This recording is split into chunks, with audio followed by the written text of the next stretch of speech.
Hey,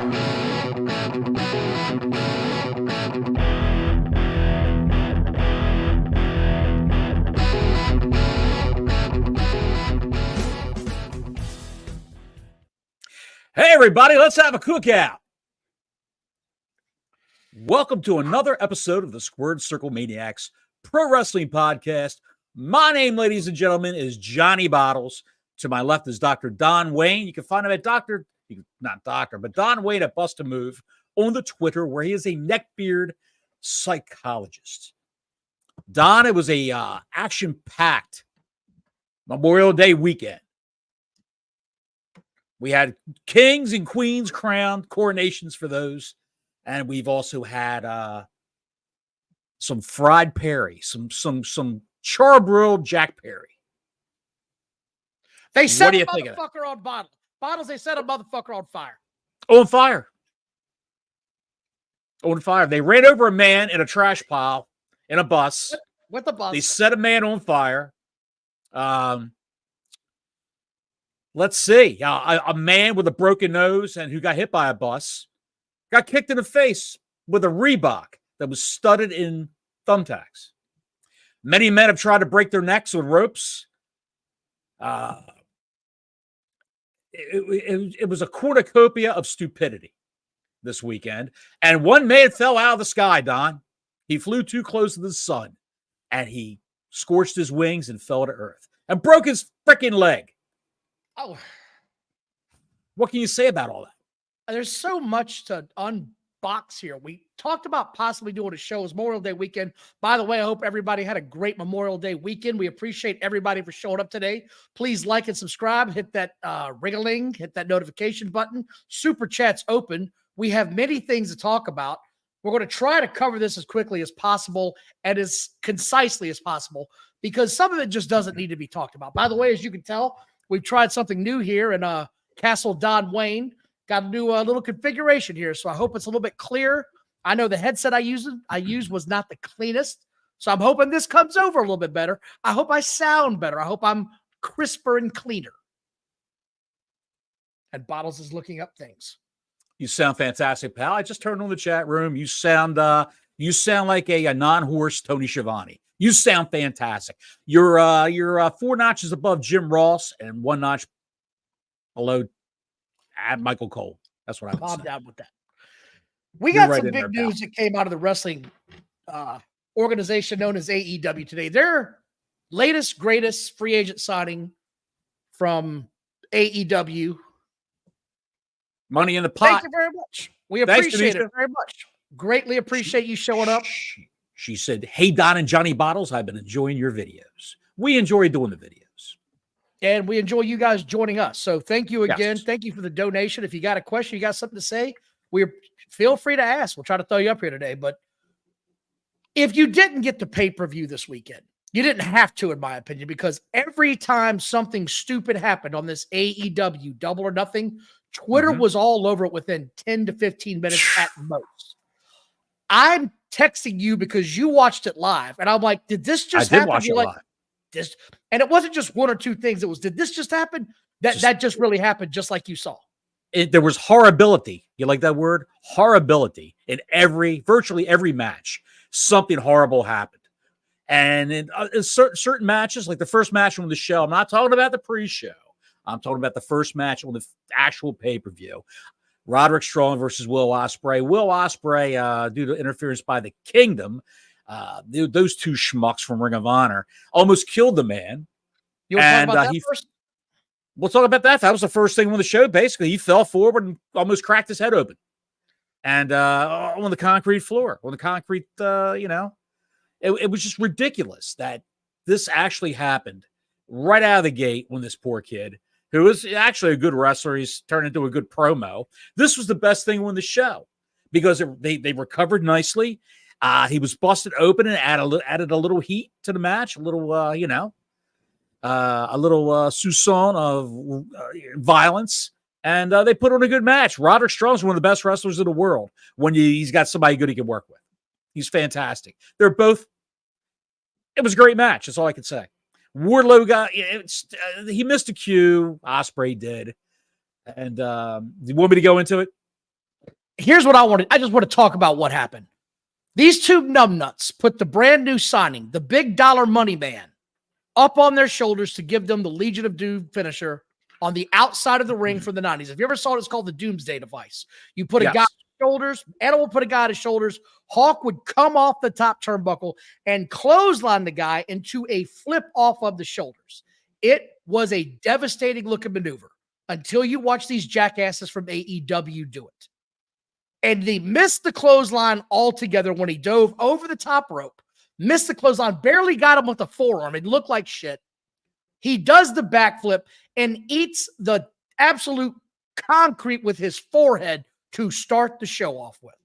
This is how we started. This is how this whole thing started. Bottles about loud enough. Just want to make sure, buddy. I just adjusted your microphone setting. So while you were talking.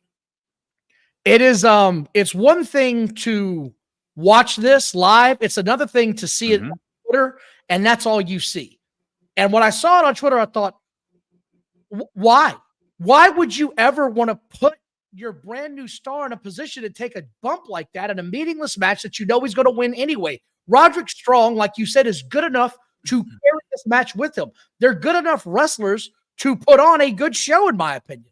And this is, you felt the need to get this spot in there for some reason. I didn't get it, and when I saw it on the Twitter machine, I don't know, man. I don't know. It didn't make any sense to me. The whole thing with that, I'm sure they just wanted to give those guys something to do on the show and have some heat towards Strong for a match that seemed kind of cold, like there was no heat to it whatsoever. But like you said, why would you jeopardize? If you don't know how to take the move or do the move, don't do the move. He pulled a top dollar when he was coming across that top rope to clothesline him. It was ridiculous. And they were, like I said, they recovered it nicely. And there was a little bit of a botch with he was supposed to do a mule kick to the referee accidentally between his legs, right in his nuts, and take the ref out, but he missed him completely, and because he wasn't looking, and the entire match recovered, and they had a nice finish. And as Osprey, he won the belt. He was excited about it. He was bleeding. He was celebrating with the fans on the ringside, and Jesus of Nazareth came out. And I didn't know Vegas was close to Nazareth, but Jesus was there. Some say he looked like Charles Manson, but no, he was there in the actual robe and vestments of Jesus Christ. And shook hands with Will Osprey. They exchanged a pleasantry, and Will Osprey stopped with the belt and looked back like, I just shook hands with Jesus Christ. Dude, I don't know what that guy's thing was. I've never seen that guy before. That was just weird. That's a weird moment. Wrestling gets weird. That was weird. There was a weird moment on the pre-show, Don. Well, look, dude, this thing was, how long did you say this thing was from start to finish? It was 6 hours and 15 minutes, according to my timing. It was 12:45, I believe, 12:50 my way when the whole thing went off the air. Now, granted, they were in Vegas, so it was like 9 o'clock, 9:30 their time. So he probably thought, oh, wow, we got the whole, we got the whole night. And again, I saw this, though, from actual AEW diehard fans as well. They're like, this is just too long. I love the wrestling, but this is too long. Some of us got to work the next day. We're not off on Memorial Day weekend. Some of guys got to go back to work. Blue-collar guys got to get it back in and got to pack that lunch. I don't understand why every damn pay-per-view they do has to have all of this in it. They feel like they've got to cram so many matches in it. WWE learned, we're going to break this up into 2-3.5 hour shows instead of having 15 matches in this one show. And it's worked out much better, I think, in the long run. It's made the product so much better. I like Will Osprey. I think he's a good signing for them. I think he would have worked in the WWE as well. I'm glad he's here because I feel like he's got more freedom to do what he wants. I just hope it doesn't turn into this guy hurting himself. I really do, because some of the moves they try, as we're going to talk about later on, is just needless idiocy. It's just not needed anymore, man. With the Osprey thing, I think he's doing better than when he made guest appearances in AEW. He's actually doing better now. He's a signee. And doing better than when he started. He's selling more in the ring. It's not a lot of, I got to get over quick with the crazy moves. He's slowing things down a little bit, at least. He's, in the matches and all that. Of course, he's working with a veteran like Roderick Strong, so. It's two guys that know how to work, is what it was. And I thought this was a good match from the highlights I've seen. Like I said, you said it was the best match on the card. I'm not surprised. Best match on the card. Because the rest of this after this is just the Bang Bang Gang versus the Death Triangle. The match no one asked for the 9-man's title. They came out with 9 belts, did they not? I saw that. It was ridiculous. That's why the extra guy came back, Juice Robinson, during this match. The old tag team partner of Jay White. He came back to help carry the belts. He was like loading himself up with the belts. And then he kept falling off of them, so many. Every time he reached for another one from the referee, one fell off another arm. Oh, and someone said 7:15 was the first match on the pre-show. Yeah, but the actual pre-show where they sit around and show clips and talk about shit started at 6:30. So it's just I'm just telling it's Reel ridiculous. Reel that in, man. People got shit to do. Give me a 3 to 4 hour good program, and I'll take that over a 6-hour marathon anytime. I just would. Absolutely. Did you see much of the Tony Storm and Serena Deeb match at all? Like, was I saw everything. I saw everything. Now you left out. You're skipping ahead. I was going to ask. You're doing the match lineup, but between Osprey and Strong and the Bang Bang Gang, MJF came back. That's what I was going to ask you. That was when they came out, right? Adam Cole came out for a promo, and he's walking fine. No crutches, no cane, nothing. Johnny, I ordered an AEW pay-per-view for the first time. It would be a while before I ordered it again. It was long. You got that right. That's what I keep hearing.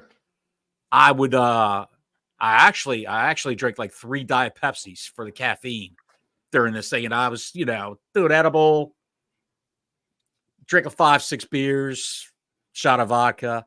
And I'm thinking, good Lord Almighty, it's like 11 o'clock and there's 3 matches I want to see that haven't even come on yet. But it's not just you and it's not just her. I saw this everywhere. Everyone had the same thing. Right. This is too damn long. I don't want to sit here for this long. So, Well, Don, you wouldn't have made it. You I know. You were texting me like at 11:30, say, Bottles, you still watching this? Because I'm going to bed. But yeah, it was tough, pal. It was tough. Adam Cole came out for a promo.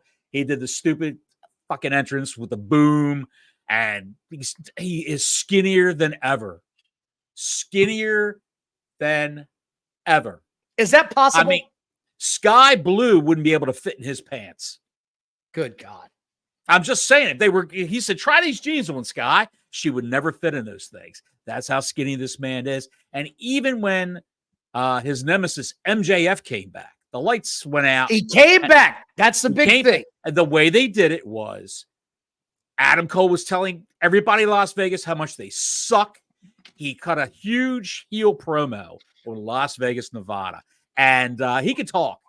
I'm just saying, Adam Cole can talk his ass off. Not saying he can't. Silver-tongued devil. But whatever he does in the ring is not realistic whatsoever because he's the size of Marco Stunt now. The little short guy. Yeah, I remember Dildo guy. Yeah, Dildo man. But if you want to call him Dildo, no, he's still man. Tell me you've seen that match. No, tell me you've seen that match. That's why I call him Dildo Man. Literally was in the ring with a dildo in the middle of the match. In the ring. I'm not making this up. This is when he was still signed with AEW. He had a match where the guy was trying to make him suck a dildo in the match. He was not on TV anymore after that match. I did not see that. Allegedly, he was hurt. But did you know that I'm sure someone in the chat can tell me Marco Stunt is possessed with a hellacious singing voice. And supposedly he was either on America's Got Talent or American Idol. In the auditions, not where they're in the studio with a live audience auditioning, but in the prelims. To audition. Marco Stunt was singing songs on one of those 2 shows. I can't remember which one it was. Someone said his verse is Effie. Effie. I don't know who Effie is. You got to look who Effie. Look up who. No, I know what we go into. I'm not going into who Effie is. I don't want to cross that bridge while we're on YouTube and trying to make a buck doing this and not get our channel canceled. The big news was MJF returned in a Triple H outfit from the early 2000s. I don't understand it. If you saw this, that's the first thing I thought when I saw him. I said, this dude is literally copying Triple H's look, and the neck beards came unglued and said, oh no, not even close. Do you want to know what's going on? That's actually the look Arn Anderson had. Arn Anderson wore satin jacket. Exactly. Arn Anderson wore satin jackets his entire career. Satin baseball jackets, yeah. Yes, those old styles. He didn't wear that shit. The only blue jean jacket that they got a photo of him in is where it's on the back. It says Monday Nitro. Other than that, he didn't have that look. And what's going on with the skin color? It looks, you ever see in a box of crayons when you were a kid, burnt sienna? Have you seen that color? He was the color of burnt sienna. He was fried. It was so, he looked like a piece of a cooked gristle from a 2-hour steak from Dollar Tree. He looked that you would cook on the grill. He looked terrible with this. You mean the spray on tan, and then he had he had the new hairline, and you could really notice where he had the plugs put in. Thank you, Motorhead, by the way, for the $5. We're trying to put on a good show here. We appreciate everything. Like and subscribe. Super chat's open. We appreciate everybody tuning in. I saw the highlights of it, and everything that I read afterwards. Right, there was a big thing going on Twitter on why he was back. An insider said this, and an insider said that. Apparently, he was looking for top 5 money in the WWE, and they said, look, man, we'd love to have you, but you're not there yet. You might be that guy in that small pond. This is a different pond you're fishing in here. Right. That's not going to work here, pal. It's just not. And I don't blame him for staying, which, by the way, when are we doing this pizza deal? I will. When we're done, I will Venmo you the money for those 2 pizzas. It has been a long time bet. We had a Vince McMahon bet that we doubled down on with the MJF bet. Johnny thought he'd be coming to WWE. I said, there's not a chance in hell. It just ain't going to happen. You're talking about the MJF bet. I said he would be signing, yes. And I said Vince would be gone by December. He was gone 2 months later. A month or 2 later. Yeah, he was gone. You were close on that one. This one, there's no way they're letting him. There's no way I think they're going to give him. And what I did get about the MJF promo, why does he mention the competition again? They have got to get out of this mindset. They've got to focus on their product, in my opinion. That's what they've got to start focusing on. And they can't. They can't. So they focus on what they can control. The wrestlers, they can control their own promos. And I think it's just an MJF thing to mention WWE. I don't think it's a Tony Khan thing in that particular promo. I think it's him doing it just to be provocative like I was before. See? I'm a provocative guy. Vince, all and that you bullshit. you really think MJF got hair plugs from what you saw? You take I a saw look the at hair. the It looked like a mess. It was a mess. You look at the pictures of back in November, October, even December at the last pay-per-view, and then you look at the hair now, and he got hair plugs. And he said in an interview that he wore a fake brace on his arm and told everybody he got shoulder surgery. So he was doing the Comic-Cons and all this other bullshit. You see pictures of him with that CM Punk tricep type brace. He had that on his arm, on his shoulder. So he was that was all supposedly it was, I don't know what he did. Supposedly that was all fake. That's what he said. He was kayfabing the whole thing. And he's got the Wolverine hair. He's got it teased up on the side like Hugh Jackman. I noticed that. I was trying to figure out what that hairstyle was he had going on out there. I just didn't get that.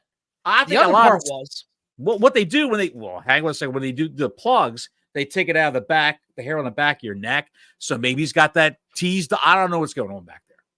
But and he's got the shitty tattoo. I was gonna wait to see if you mentioned this. Yes, but he got it down low, so if he goes anywhere else and he wears boots, the boots cover it up. You won't be able to see that when he's wrestling. Raj Giri had a great comment on that tattoo. He said, I'm getting Sarah Undertaker vibes, late 90s. Raj had a great line. If you don't know what that is good. Undertaker got his wife's name tattooed across his neck that said Sarah. Mhm. 4 years later, it's a complete different tattoo of tribal thing around his neck. It's worst decision ever, folks. I don't care how much you love your spouse. Don't get their name tattooed on your body. You never know what's going to happen. You can only control so much. Anyway, I'm glad to see he's back. And I want to debate this with you right now because I think there's something to this.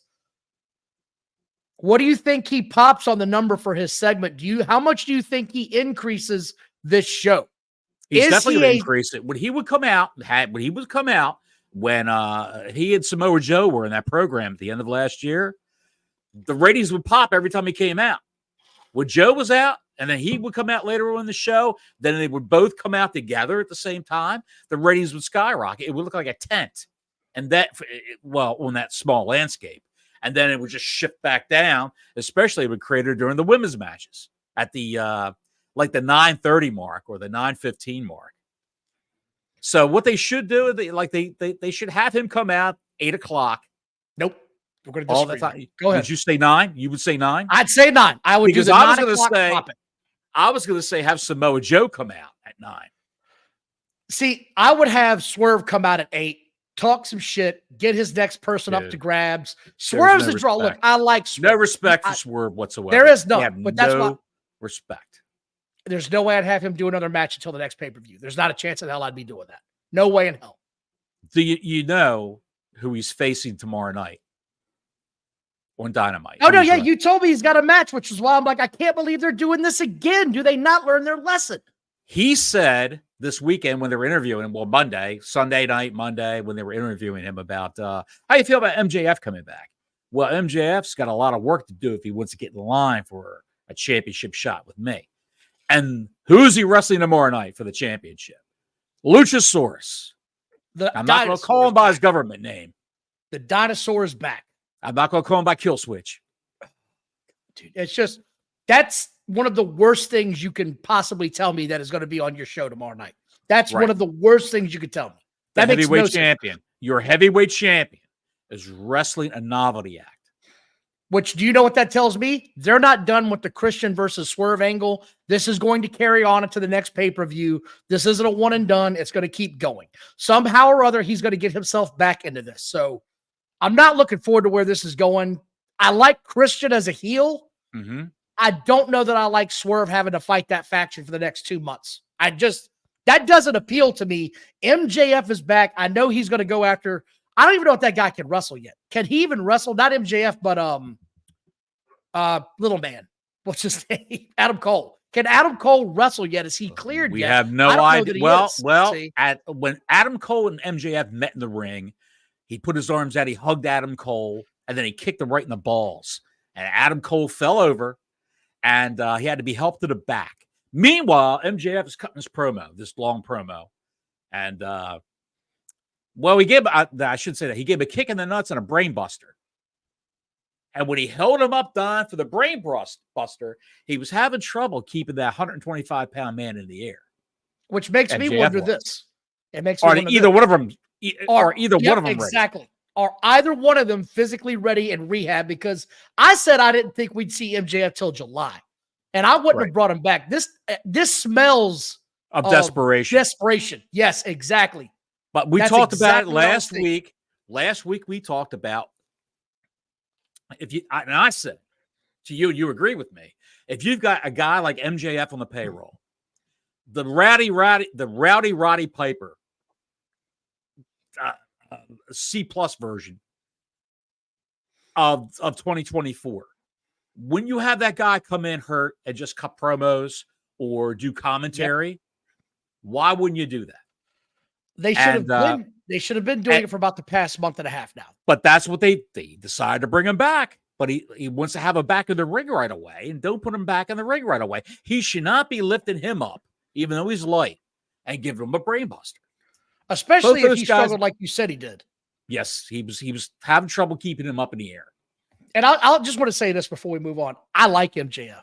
I think he's a good promo. Yep. I think he's an excellent wrestler. I think he's the best pro that they have in that company right now. That's my honest assessment. He's the guy that I enjoy watching. He's the guy that I tune in to watch, and I think he's going to be a boon of about 60 to 80,000 fans for his segment. That's how much I think it's going to increase.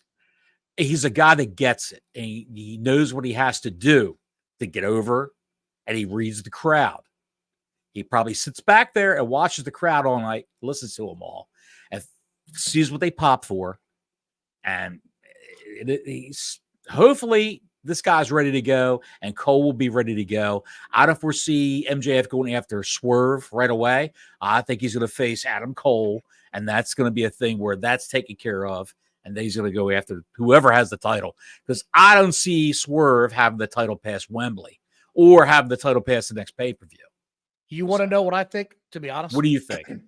I do believe that he's going to have to go through that entire faction of Adam Cole's and beat them all. And at Wembley is when he's going to face Adam Cole. Because he's got to get his revenge. MJF has to get his revenge match against Wardlow because he put him over big time. If you remember in Vegas a couple of years ago, he put Wardlow on the map by getting shit power bombed out of him like 5 times, sold the hell out of it. And because he's so good on the promo, it didn't hurt him at all. This is why I like MJF. This is why I like him. This is why I tuned in to watch him. And the one thing we got robbed on was seeing him versus CM Punk. We missed out on that rematch. And I'm still pissed about it. Whatever happens to that guy, he's still over like Rover with the entire crowd. No matter what happens to him. No, he is. He was at the media scrum after one of these pay-per-views. He was a face, crying like a baby. That's what I didn't care for that at all. I didn't like that version. You know exactly what I'm talking about. He was crying like a baby in real life. And I'm just saying, this guy just got the title and he's crying like a pussy at this media scrum next to that schmuck, that coked up schmuck. Was he told to do that? But anyway, I don't know. I just don't understand it. Moving on. We had the Bang Bang Gang, like we talked about, the Death Triangle. That's done. We talked about that. Justin Roberts, the ring announcer, is horrendous. Horrendous. How many times do we have to cover this? Buddy, is so horrendous. They let go of a chick who she in the Spanish market, she was also announcing things or being a color commentator in Hispanic markets and doing a lot of things, promos, interviews with guys. And they cut her loose to keep this schmuck, Justin Roberts. Horrible. Tanisha says she thinks AEW brought back people from injuries way too soon, and she thinks it's going to hurt them in the long run. And that's my exactly fear. Right. Exactly. That's our fear. That's our biggest fear is you're going to bring back a star like MJF because the ratings are going to shit, and the TV contract rumors are getting out, which we will talk about shortly here after this. Because all of these rumors are swirling, and you bring back MJF at a pay-per-view, which we said we had heard rumors a week ago that he might be showing up here soon. And here he is a week later. Right. One of the crazy things is if you contrast this situation with injured performers versus what they do with WWE and that organization, CM Punk, when he hurt his tricep, he was in an interview with Ariel Helwani. What's the guy's name? Helwani. Oh, you got it. He was lacerating that man's name when that interview was happening. He was trying to say. But anyway, God bless you, Don. CM Punk said, "I'm ready to come back. I feel great. The arm feels good and all that stuff." Oh no. No. We want to make sure you're ready. A doctor said 6 months. Wait 6 months, then you come back. You work out in a performance center. We'll see what you got. If this was the 90s or the Vince McMahon run era of the mid 2000s, they'd have brought him back too soon. And it would have been a mistake. And they'd be behind the 8 ball again with him in a couple of months. This new regime says, hey, look, we got enough stars here. We can give some other guys a shot at this thing while you get better. We don't need to rush you back out there. This ain't Hogan 89, brother. We got other guys on this roster that can sell tickets. In AEW, you've got 201 people as ordinary personalities on the payroll. Some including also announcers and ring announcers and color commentators and all that. So you probably figured 10 off of that. So you've got 191. And they can't get anybody else over. No one there knows how to get over except for a handful of people. And MJF turned out to be one of the guys who took to it like a duck takes to water. And that's where he's at. So speaking of getting over, we'll ignore Orange Cassidy versus Trent Beretta because Orange won. Hold up. Who Wasn't there cares? Tony Storm versus Serena Deeb next? Oh, we skipped right by that, didn't we? Okay, yeah.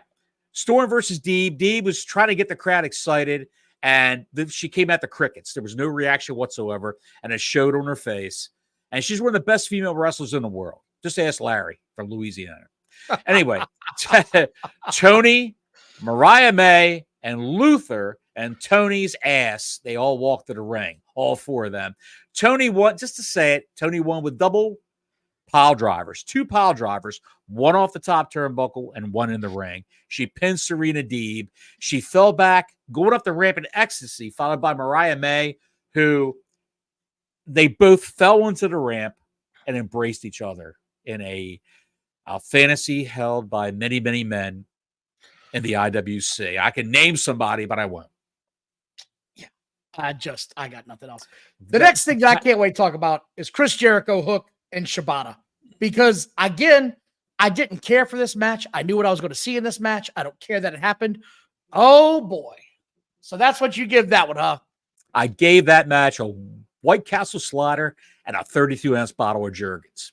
That's what I can say about that. Only for the aftermatch, as Cornette would say, the afterbirth. Chris Jericho, Hook, Shibata. And this match was memorable for one thing. The botched table spot from hell, where everything went sideways. Shibata and Hook were up on the turnbuckles entirely too long. Jericho's laying there like a dead zombie. He's not moving. Hook can't figure out what the hell they're doing.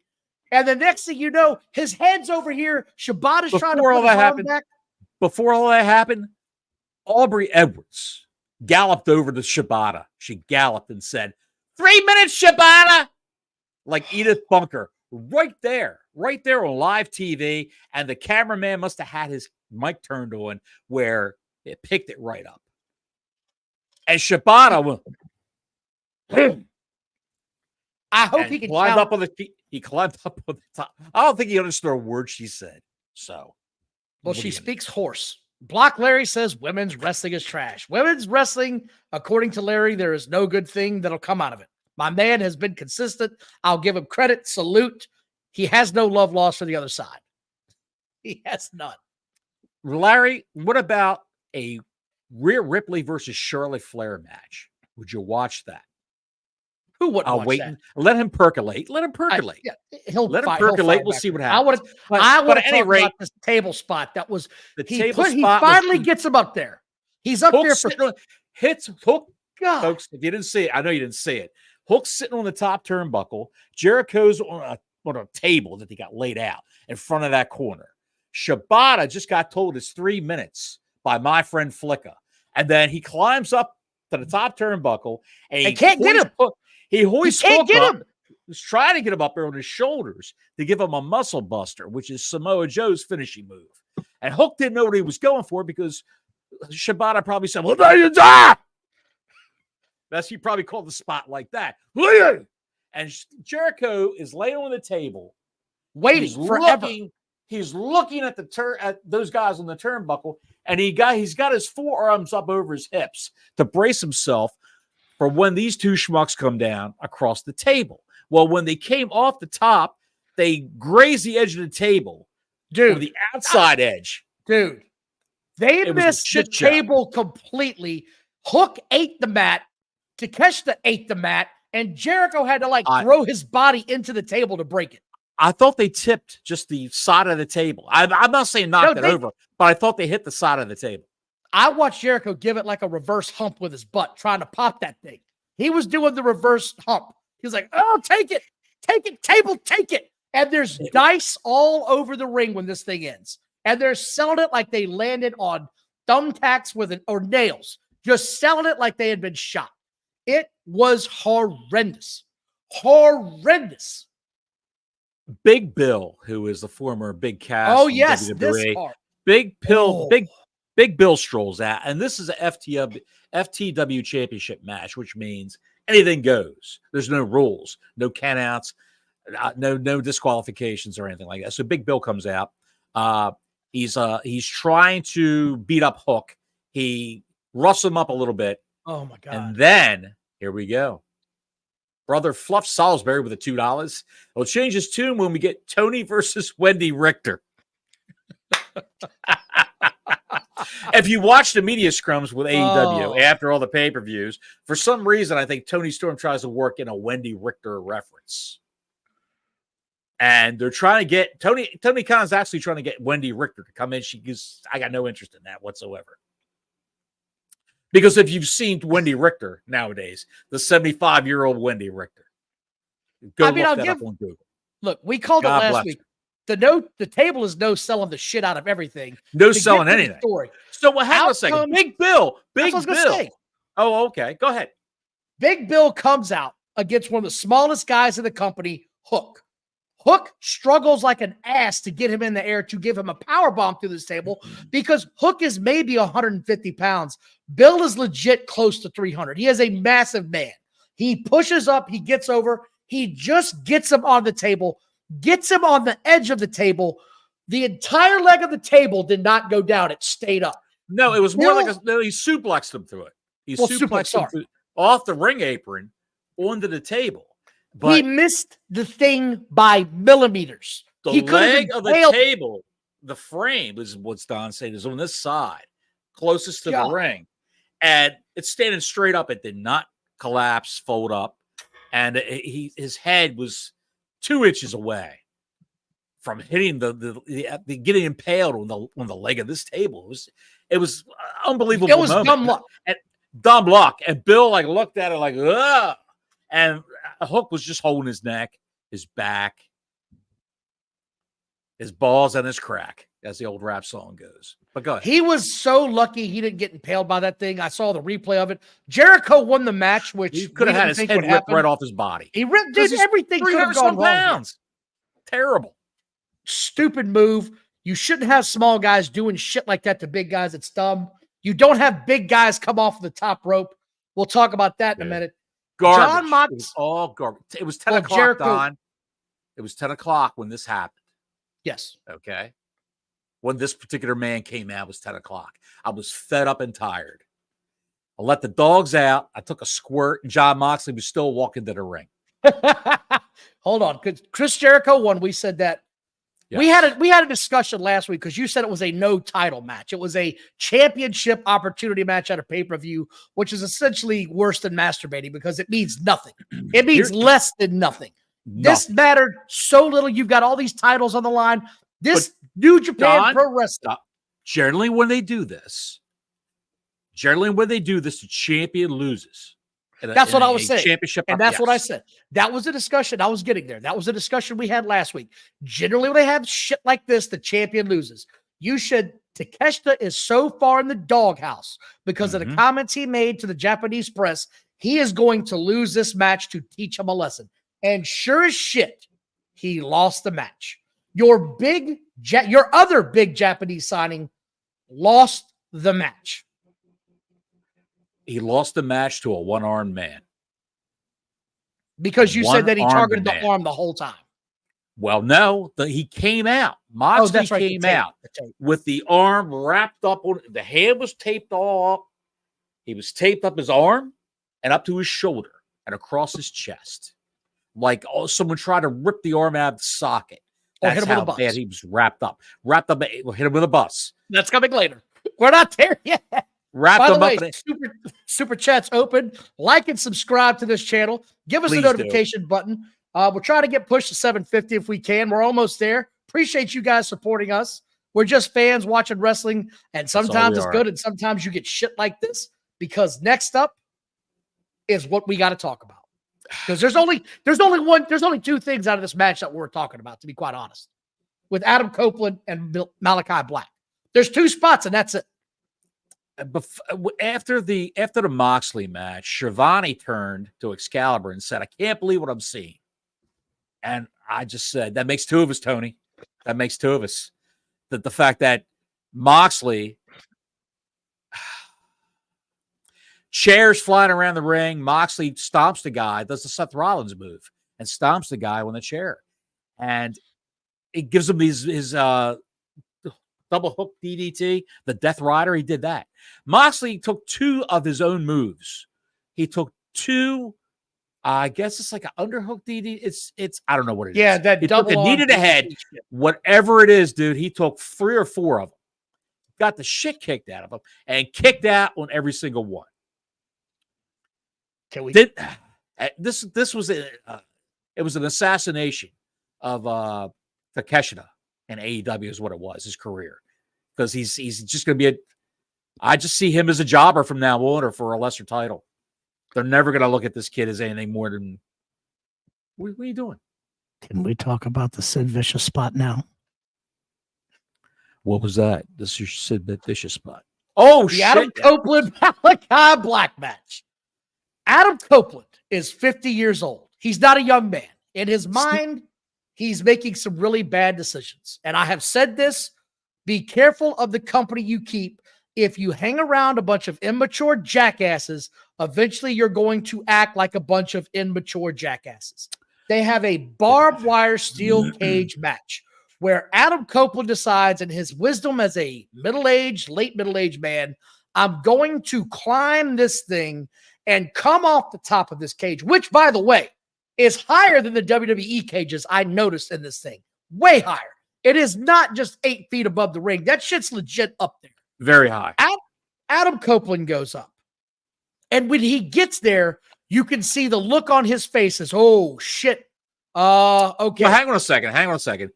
Malachi Black is barbed wired to a table at the bottom of this turnbuckle where Adam Copeland's up. He wrapped barbed wire around Malachi Black, who helped him, by the way. That was right on camera, a close-up. He's helping him hold the barbed wire in place and wrapped him up in barbed wire. He's going to come off. We think it's going to be like a Superfly splash. Here's what I believe. Swanton bomb.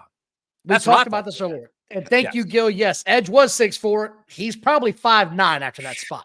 Because the leg, here we go. We're going to get into it before we give away the pony. You can see Adam Copeland is thinking hard about whatever this move is supposed to be. And you can tell as he's up there, he's like, I could seriously jack us both up. Because I believe it was supposed to be a splash coming through the table initially. Right. Well, let me tell you something, Don. Let me tell you something. That he didn't look like, he's not the Edge of 2 years ago, let alone 22 years ago. The whole match with him and Malachi slowed down. And Edge dictated the pace, and Edge is slow. And he does 2 moves, and he's down on all fours, gasping for breath. Oh, wait, hold on.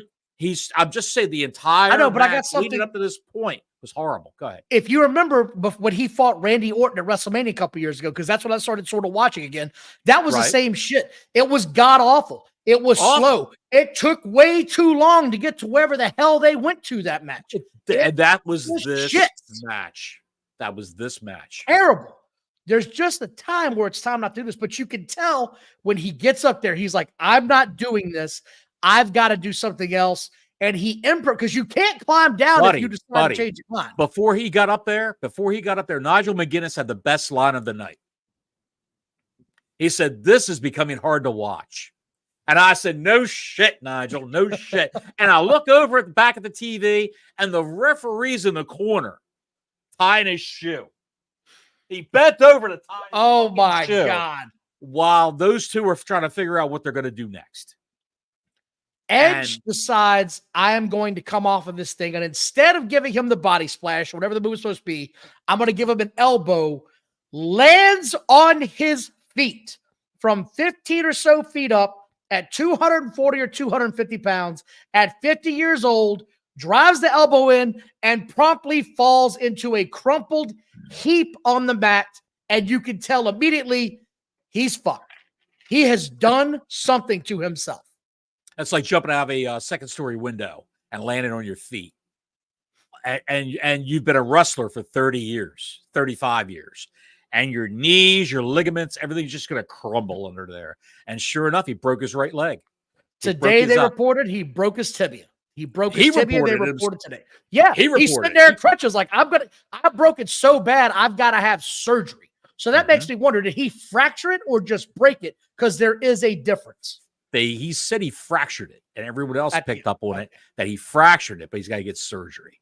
So I'm no doctor, pal. And he says he's putting the surgery off until next week, the week after, because his daughter's birthday's birthday weekend. He'll hobble around. Yes. That's the other part I want to talk about. Adam Copeland, you are 50 years old. You have children at home, and this is how you decide to make your living. You didn't need to do this. This wasn't something that needed to be done. I have to question how intelligent is this guy, man? Like, are you an idiot at this point in time? You've got a wife and small children at home. You made a damn good living in the WWE. You made a fortune. Your wife made a pretty good living. I don't think she's you're still on a here- Legends contract. I don't think you're here to get the biggest payday you're ever going to get. It feels like you can't let this go like a guy in a midlife crisis. You can't let this go. You're the 45-year-old guy that starts dating the secretary and buys a Corvette and gets a divorce. That's how this felt to me. I love Adam Copeland as a person. This felt like he's trying to live out his youth as a 22-year-old man in this body, and it's going to end up doing worse. And we said before this thing kicked off, we were worried something terrible was going to happen in this show. And this wasn't even the worst part. No. It wasn't even the most embarrassing part. When Anyway, he came this down, match he got up. continued. Somehow they went to the finish, Don. And when he got up after he pinned Malachi Black, he staggered over. We left out Gangrel. We didn't even mention that. Well, I was about to mention that. He comes out at the end of the match.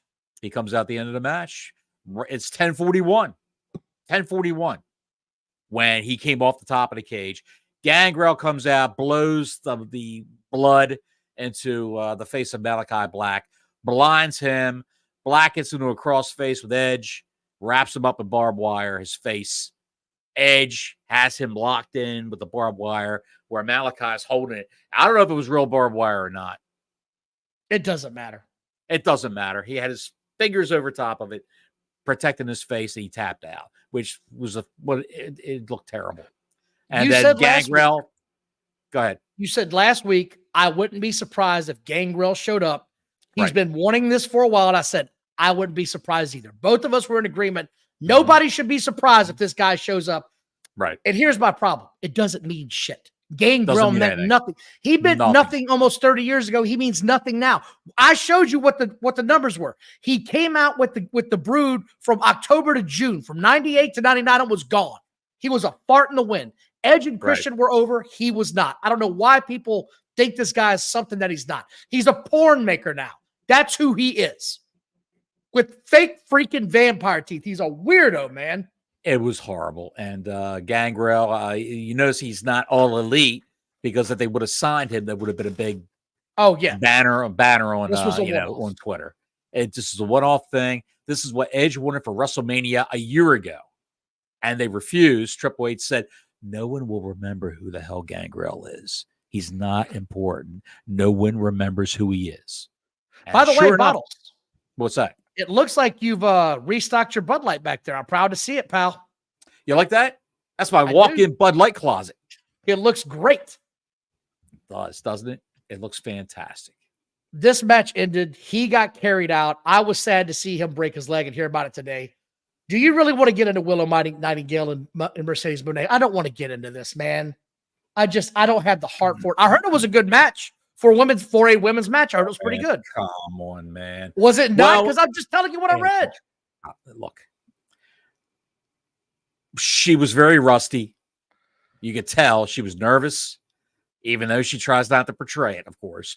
And Willow Nightingale is trying to do power moves on that small of a woman, and she's not powerful. She's not big and strong. She's just big. There's a difference between being big and strong. That's all. Did she piss herself? She didn't piss. As far as I don't know. I wasn't there with a towel. By the way, for those sniff test. For those of you who haven't been watching, there are multiple clips now where when Willow has to do a power move, she pees in the ring. It's insane. I've never seen anything like it. Weak bladder, I guess. I guess. Who the hell knows? She came out to the ring with Chris Statlander, who looked fantastic, by the way. Stokely Hathaway, that guy came out. Wait, yes. An underused talent. Very underused talent. Mercedes won. The turn that I said was coming weeks ago, and you said, yeah, you could tell it's coming, Finally happened. What was a turn that we said a couple weeks ago? You could see this clear as day. Here it comes. The way the whole thing went down was Sasha Monet had the advantage over Willow, and Stokely got up on the ring apron to interfere, and Statlander essentially poo-pooed that and told him to stop. And they were like divided. Like he went to one corner of the ring and she went to the other because they disagreed on how to handle things. You think Stokely's a heel? Statlander's still a face. So when Willow got pinned by Mercedes Moné, Sasha Moné, Willow was going up the ramp and she got clocked by Statlander, who was walking up the ramp with her and beaten. And people are like, what? What's going on? And Stokely's smiling off to the side. So probably Stokely's going to be the manager for Mercedes Moné because she can't speak. It's good to have him there. It makes it look even more important that she has an agent in Stokely Hathaway. Statlander will be revealed as the person who was attacking people backstage, and they'll have Statlander, which is what I said a couple weeks ago, facing Willow, and that means other people come in and challenge Moné, and you've got a whole new circle of contenders, whoever they may be, around the TBS championship. I predict Megan Bain, who they haven't done anything with. They signed her from Stardom. Great wrestler. Very, very easy on the eyes. They signed her for like 6 months, and she's all pissed off that they haven't used her. And they signed Camille Brickhouse back in February, who they haven't used. Maybe those two will come in and face Mercedes Moné. In fact, New Japan Forbidden Door, that big pay-per-view is going to be coming up, where New Japan talent will come in. I guarantee they'll bring Megan Bain in as a competitor, even though she wasn't in New Japan, to face Mercedes Moné. You're out there again. I'm out in the weeds again. I'm out in the IWC weeds. Come back. Come back out here. Come with me. Come back to Jamaica. Focus. Go ahead. I'm here. Anyway, that's what happened with that match. And the other shit show came out. No, the this Christian was Cage, Christian Cage. Yes, the Christian Cage family with Nick Wayne, the Lizard Man, Skillet Face. They all came out. Swerve comes out. He's got Prince Nana with him. And Skillet Face tried to get involved a couple of times during the match, and Nana stopped her. It's just, and then Nick Wayne, her son, gets Prince Nana sent to the back. It's not even worth. It's not even worth talking about. No, it's not. Swerve won. Bullshit happened. Moving on with life. But I will say, I will say, Don, listen. Swerve threw Christian on top of the announce table, and he did a stomp on Christian on the announce table. And you know that son of a bitch did not break. That table is not working anymore. It's a shoot, bro. No, it's no selling everything. If you're supposed to break it, it's break it early. If it's supposed to break, go to hell. I'm not doing it today, pal. They probably said last Wednesday on Dynamite, that thing, somebody sneezed on it, fell apart. Mr. Tony said, make sure nothing happens to that. They probably welded that son of a bitch together. Either way, then we had the biggest elite, a team AEW. Just a shit show. Just a shit show. Did you see what Justin Roberts said when they announced it? What he said? I might have been having a nice firm bowel movement when that was happening. He said, I thought that would be more important than what did he say that? He said, welcome to the shit show. I missed that part, pal. I was Darby Allin had a mask on. Me completely. Yeah. He had a mask on because he had a broken nose. Yeah, got hit by a bus. They hit him with I don't even want to get into the depth of this. They hit him with a bus. We're not going to go out of the weeds. I'll tell you what I saw. 8 guys, all in different sections of the place, doing different shit. You can keep up with it. Darby tried to drown Jack Perry in a tub full of ice, like a beer tub full of ice and water. And then somehow along the way, Darby's in a pile of trash outside the place, and Jack Perry drives a bus into it. So you think Darby Allin's dead. I just want to say the one piece of shit moment I saw in this thing. They played the final countdown for the first half of this match. The worst rock and roll song in the history of rock and roll song. The only one that's equal to that in suckage is it's We Built This City. If they had played that back to back, it would have equaled the suckage that was this final show. This Why did they thing play was Final Countdown? terrible. Why Who did they the play hell Final knows? That was Who knows? Bryan Danielson's theme song in Ring of Honor. No one gives a shit. No one I'm gives just a saying. fuck. That was his That's the song. history. That's the history. But this is how deep these neckbeards go. No one gives a shit. You played a terrible song. Did you watch the clip I showed you where Bryan Danielson was just walking with Okada through the fans, just walking? We're on a stroll. This was the worst shit ever. And then Horrible. they set a motherfucker on fire with a flamethrower. Wait, because it gets better. Tony Khan rolls down the ramp. They Like pulled Tony out. Jack Perry and one of the Young Bucks pulled Tony out of Gorilla and threw him down. They were going to set him on fire. And Or he do just something to rolled him. Pile driver, rolled whatever. He rolled like a moron. and rolled. Meanwhile, And then Darby Allin came out and cooked Jack Perry. and kept that flamethrower on his ass for way longer than he needed to. Not on his ass, pal. I On his stopped balls. watching the WWE because they did stupid shit like this. Bray Wyatt was on fire against Randy Orton. I said, I don't need to come back to this show for another 4 months. If this is the shit you're going to give me, this is completely horrendous. I got no need for this. I don't need to see it anymore. This was embarrassing as a wrestling fan because that's not even the worst part. The guy they set on fire got the pinning win. With one of Bryan Danielson's finishing moves. The knee, the running knee. Buddy, let me tell you something. This is what I wrote. Here's the good things about this show.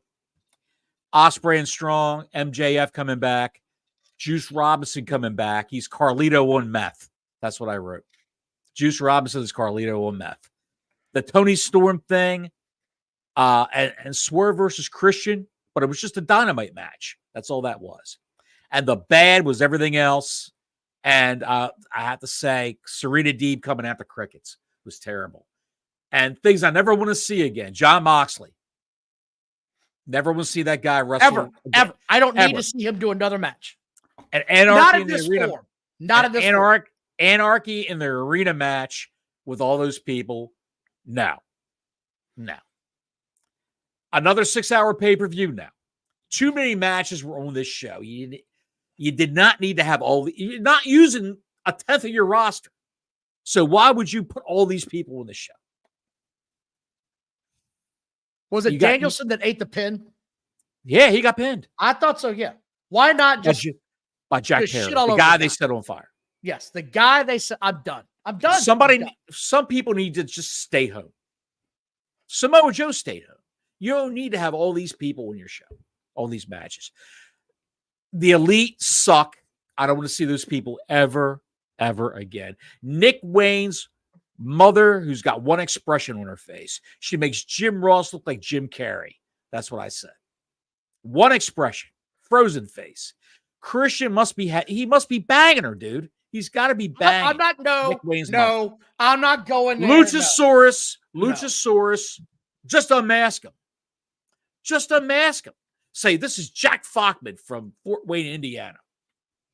Jack Fockman's going to be a new member of the AEW roster. Jack Fockman, everybody. Just take his mask off and let him wrestle as a normal human. And I never want to see Tony Khan on my television ever again. And during this entire shit show, the Owen Hart Cup tournament was announced by the little snowman came out with Martha Hart and her stupid Preakness hats. And what did they announce? Because they did a carbon copy of what the WWE just did. They're going to have an Owen Hart tournament, Owen Hart Cup tournament for men and women. And the winners, the respective winners of the men's side and the women's side will get championship title matches at Wembley Stadium at All In. Why not? Why not? Stuff that we called. I wrote this down. Osprey was going to win that belt. We called that. Yep. Tony Storm was going to win. Takeshita losing. Gangrel was coming back. We called Malachi Black losing. You did. Mercedes Moné winning, of course. Statlander turning. I didn't see Stokely coming that way, but yeah. And the Young Bucks were going to win the match. We figured the Bucks were going to win, but Jack Perry actually made the physical play. Yeah. So it gets better. So that was that pay-per-view, but it gets better. We have so much more to cover. I want to get to this real quick. Let's head it. Yeah. Did you see the latest news making the rounds on the AEW contract negotiations that are, how do we say, less than favorable at this moment? Because it's not just average dirt sheets reporting this now. This is getting reported by even the Dave Meltzers of the world. Yes. That the offer that Warner Brothers Discovery came in with was way less than what was lackluster in Tony Khan's eyes, but probably makes business sense from a Warner Brothers Discovery idea. We had heard, and we had talked about this a couple of weeks ago. They wanted Dynamite to be a 3-hour show. They wanted to move one of those shows if they kept it to Monday nights. And they wanted to do it for a lot less money. And they would get rid of Rampage. Yes, cut that shit out completely. Yeah, cut that shit out completely. There's no need for that show. It's doing nothing anyway. Tony Khan apparently was upset, has now fired back and said all of those reports are completely false. None of those are true. That's not what's going on. And the exclusive contract portion of this is not over until July. And he honestly believes his company can get a $250 to $300 million contract from one of these other TV per year. Per year. He's looking for $1 billion. He is. No, he wants to say his company is worth $1 billion, and it's not. And the wrestlers aren't, and the show's not, and the pay-per-views aren't. And this was the other part about it that got my attention. This has been going on now for a while. They announced their big lineup for the fall a couple of weeks ago by Warner Brothers Discovery. Their upfronts, as they call them. And the first week of May, I believe it was. Yes, AEW, no shows from AEW were announced. No, none of them. And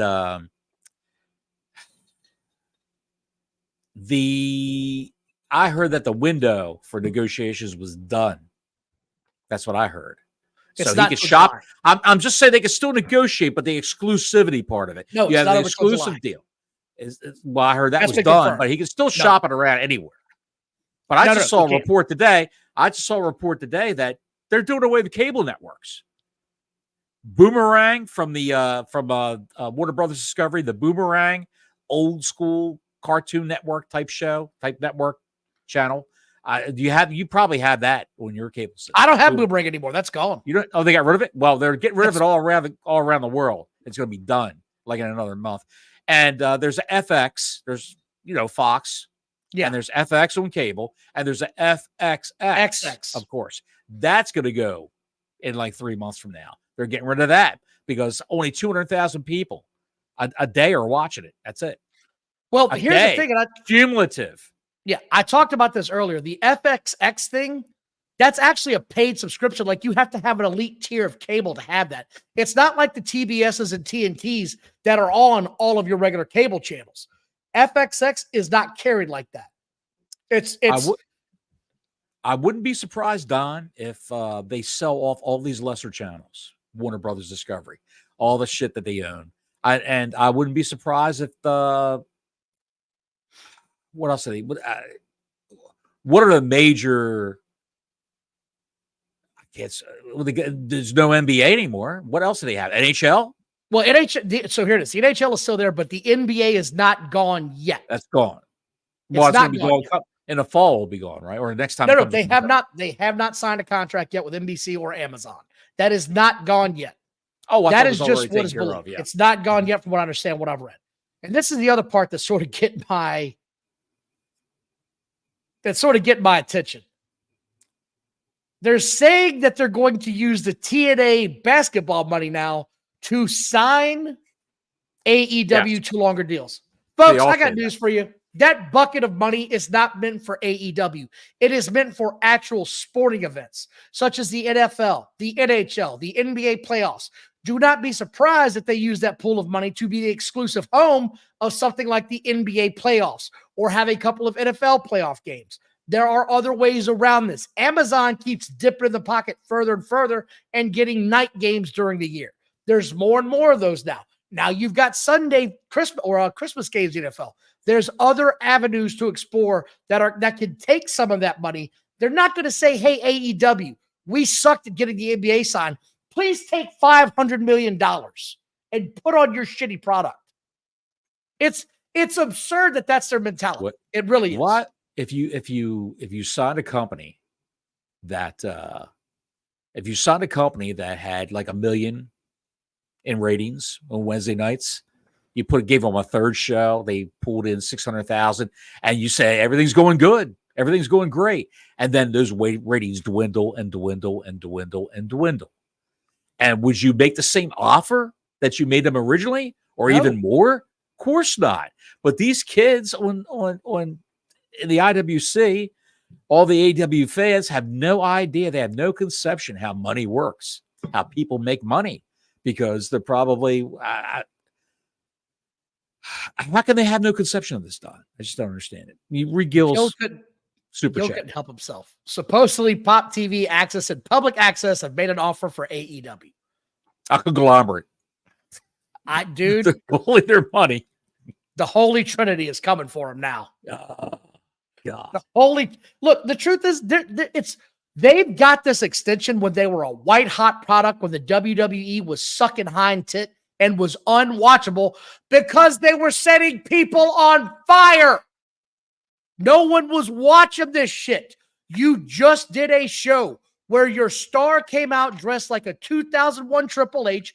You lit a guy on fire like it was 2018, and you had Edge jump off the top of the cage like it was 1998. You are trying to relive the past and not create current stars. MJF is the only star they made. Swerve is another guy, but I give Swerve this much. He was a star, and suddenly they cooled him off like an ice cube. I don't get it. Well, MJF made himself. He probably fought the nail to get to where he is right now. Swerve needs to take a page out of the MJF playbook and do the same thing. So, by the way, like and subscribe. Thank you for watching tonight. Please hit the notifications button. I hope my sound is all right. We have made a whole new setup here in Casa de Don. I'm enjoying it so far. I can hear bottles. There's been no interruptions. Thank you all for watching. Super Chat's open. I got one more thing we got to get to before we get the hell out of here. King of the Ring. King and Queen of the Ring. You watch your tone, mister. There was another match in here, I'll have you know. Look, we don't have to cover this in detail. Here's the thing about King and Queen of the match, right? The whole thing. It wasn't an embarrassing show. I wasn't bored. No. I wasn't bored. I enjoyed it for the most part. Mm-hmm. Bianca Belair and Jade Cargill, bitch, I'm one.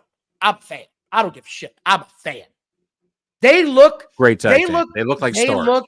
They look like the female version of the Legion of Doom. I swear to God, that's what I wrote in my notes. This is the like female equivalent. Real life superheroes, Don. They real life really superheroes. Do. They do. Just absolute stars. I love watching them. Did you notice? I'm going for the minutia now.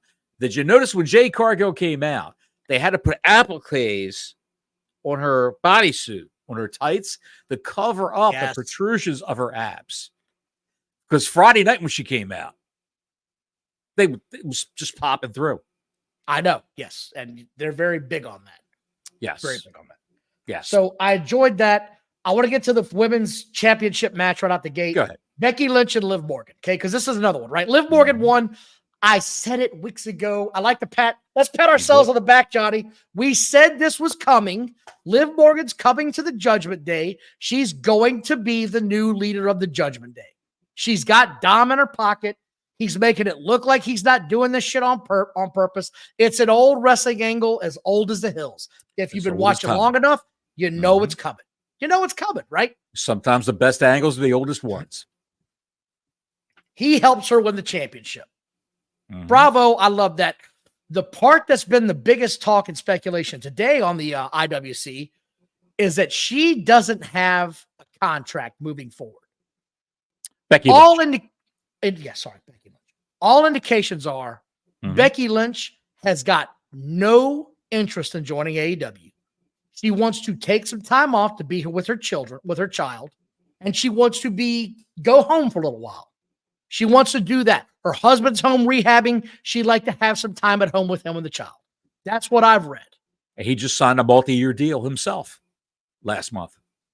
Why would you leave this company when you're as high as you're going to get in this company? You are a main star every time you come out. As high as you're going to get in the business.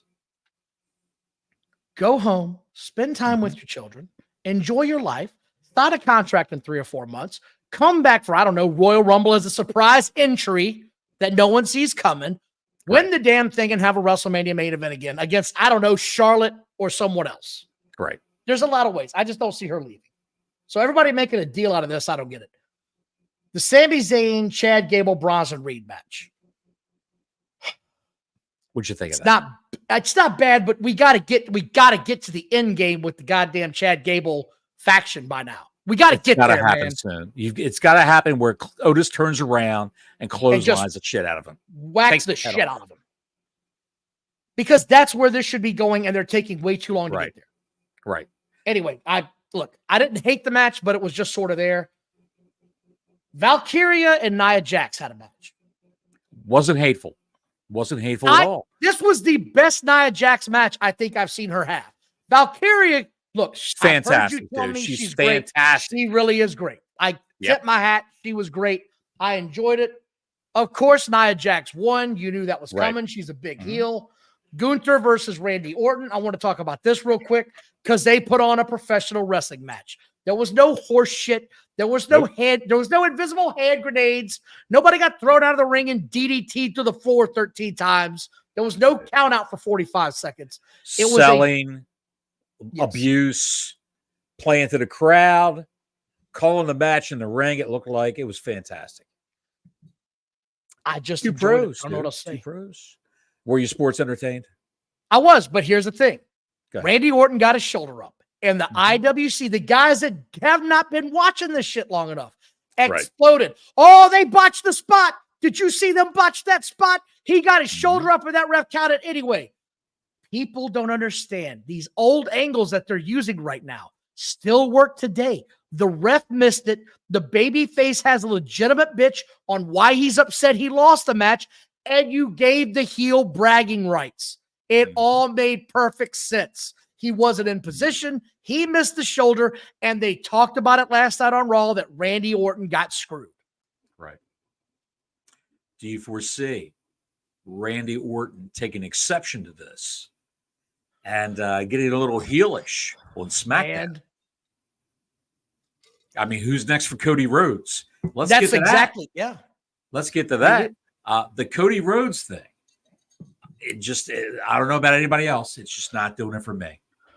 He needs a credible challenger who is actually going to be, he needs a badass. A badass is going to be like a 2 or 3 month feud. Just going back and forth, abusing each other, beating the hell out of one another. Legit challenger, not these one-offs, right? Because that's what he's had now is 2 one-offs. Not the one-offs. He needs somebody he can feud with for a couple of big matches. Well, he could have a match with a one-off while he's feuding with this guy. I mean, look. What I love is McIntyre. McIntyre is working an entire feud with a guy, and he's hurt. And he's not even there. He wasn't even there. Not even there. Now he's in a feud. He's in a feud now with 2 guys. And one guy is barely there. 3 guys. 3 guys. I want to talk about that a little bit here. Okay. Okay. We'll talk about that when the time comes. Let's leave McIntyre. Well, here's the thing. Put him at the bookmark right there. But Orton on Friday night just needs to turn on somebody and whack the shit out of them and come out and say, I've been getting screwed since I came back. I've been the nice guy. I've been the guy you guys wanted to see. Well, now I'm going to be me, and just turns and whacks the shit out of, I don't know, Kevin Owens, somebody along those lines. Just something to have a SmackDown match next week. Something he can just kick the shot of somebody. Give Cody Rhodes a credible championship match because next, Cody Rhodes versus Logan Paul. Again, Logan Paul is a freak. He's so far ahead of the bell curve for a guy that hasn't had very many matches. And if you did not see the camera angle that they did for his splash off the top rope through the table outside the ring, you missed a video game-esque moment. They didn't draw it out. It wasn't slow. He did a pose and came off, and it fit marvelously into the entire thing. I was impressed. I was sports entertained. They used that drone several times. That was the shot, though, on this show. That was a hell of a shot. That was a hell of a shot.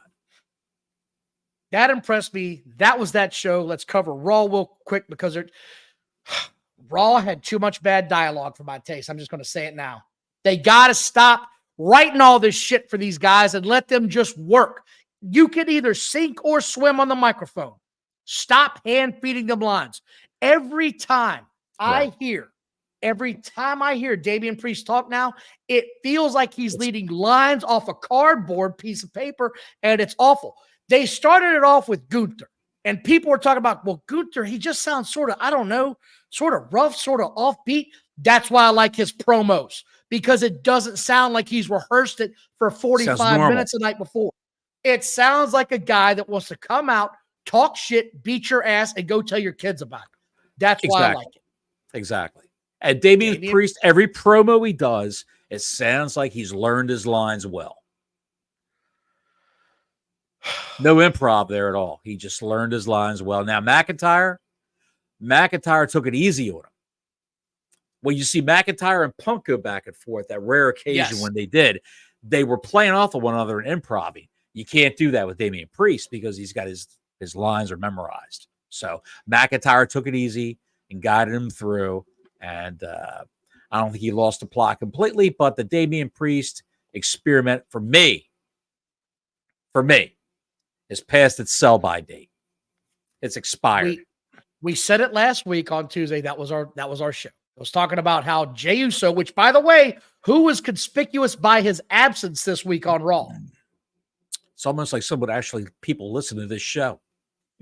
How can I miss you if you won't go away? Take them off for a while. I think it's one of those moments where they go, okay, look, we've botched this. We've botched this.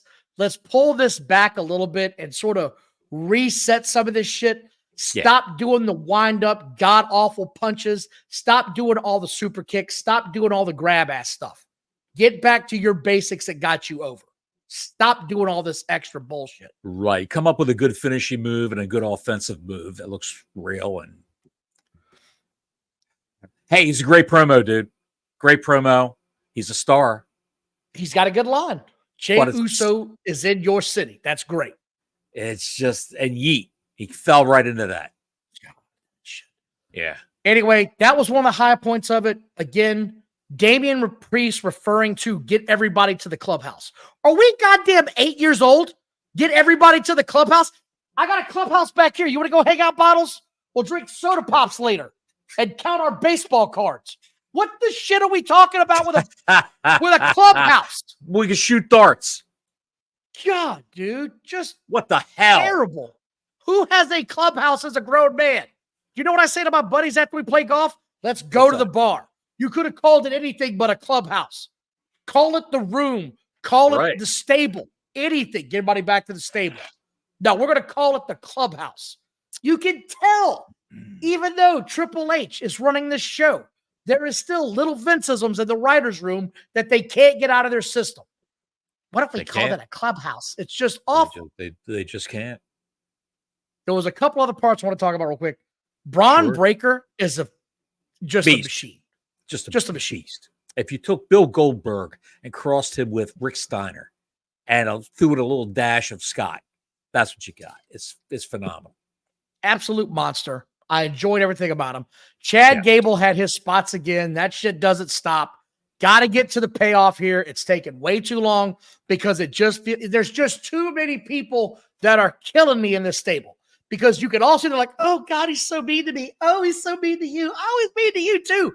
What I would like to see, if you're going to keep dragging this shit out, is eventually they just get mean and beat the shit out of somebody. And it doesn't have to necessarily be Chad. They just finally snap and beat somebody's ass. But this woe is me. I'm tired of the little guy yelling at me. That shit's getting old. And it's gotten old fast. Absolutely. The other big thing about this was the Liv Morgan. The cage door smashed on her face or on Becky Lynch's face because Dom got smashed into it. She wins, and then she gives him a big old kiss at the end of the match. And well, the United States audiences missed that. People overseas saw it. And if you missed it, here it is right there. Because it was all over Twitter today. It was all over Twitter, pal. Excuse me. So that covers Raw real quick. Again, yes. Stop all of the preordained talking and get to more of the actual badass talking. If you want to cut a promo, fine. I don't need to hear this pre-rehearsed bullshit, man. Sink or swim. That's how I feel. Well, some guys came up through the system like that with WWE, where all the lines were written for him, and maybe that's what he's used to. Damian Priest, that is. Bottles? I don't know, man. I don't know. I don't know else. I want to thank everybody for watching tonight. Please like and subscribe. Hit that notifications button. I see you scrolling, Bottles. Save it for tomorrow, pal. We got a lot to get through tomorrow once that AEW shit show is over. Not really that much to talk about here, pal. Just we'll save for tomorrow. I got a couple of clips I sent you that we could talk about. Thank you all for watching. I think it's time to go home. I've got to get up at 5 a.m. again. You know why? Because somebody set a motherfucker on fire. Who was that? You know who it was. Until next week, Gordon Soley saying so long from the Sunshine State.